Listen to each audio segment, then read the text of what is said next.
معروف T V میزبان ندا یاسر نے بتایا ہے کہ وہ اور ان کے شوہر یاسر نواز دونوں ہی اپنی اپنی والدہ کے جنازوں پر شرکت نہ کر سکے۔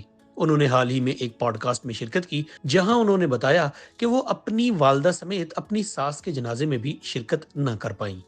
ندا یاسر نے کہا کہ 2021 میں وہ اور ان کے شوہر اپنے بچوں کے ساتھ جنوبی ایشیائی ملک مالدیپ میں سیر کرنے کو نکلے تھے۔ وہاں جانے سے پہلے وہ اپنی والدہ سے مل کر گئی تھی۔ ندا نے بتایا کہ ان کی والدہ بیمار رہا کرتی تھیں، لیکن اس وقت اس قدر بیمار نہ تھیں کہ وہ ان کو ان کے ساتھ رہ سکتی۔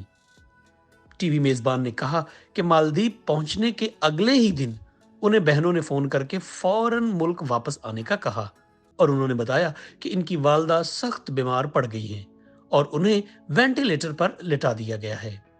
ندا یاسر کے مطابق انہوں نے اپنی بہنوں کے کہنے پر اپنے ٹکٹ بک کروا لیے تھے، لیکن اس وقت کورونا کی وبا چل پڑی اور اسی لیے وہاں سے نکلنے سے پہلے کورونا ٹیسٹ کروانا لازمی تھا، اور کورونا ٹیسٹ کے ریزلٹس کئی دن تک آ سکتے تھے۔ انہوں نے کہا کہ انہوں نے اپنی بہنوں کو بتا دیا تھا کہ والدہ کی تدفین فوراً کر دی جائے، کیونکہ وہ نہیں جانتی کہ ان کا کورونا ٹیسٹ مثبت آئے گا یا منفی، اور وہ کب تک پاکستان پہنچ سکیں گی۔ اس لیے ان کی والدہ کو دفن کر دیا گیا۔ یہ لمحہ ان کے لیے بہت زیادہ تکلیف دہ تھا۔ ٹی وی میزبان کے مطابق انہوں نے آخری بار آن لائن اپنی والدہ کو دیکھا تھا، اور انہوں نے اپنی والدہ کے آخری سفر کو بھی آن لائن ہی دیکھا۔ رات کو جب ان کا کورونا ٹیسٹ منفی آیا تو وہ پھر وطن واپس آ گئی۔ اس پروگرام کے دوران انہوں نے یہ بھی انکشاف کیا کہ ان کی طرح ان کے شوہر یعنی یاسر نواز بھی اپنی والدہ کے جنازے میں شریک نہیں ہو سکے تھے۔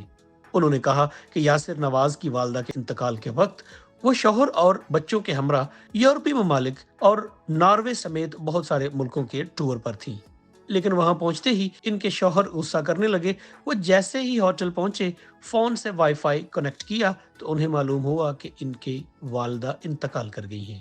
ان کے مطابق ساس کے انتقال کی خبر سننے کے بعد انہیں سمجھ آ گیا کہ ان کے شوہر کو قدرتی طور پر غصہ کیوں آنے لگا تھا۔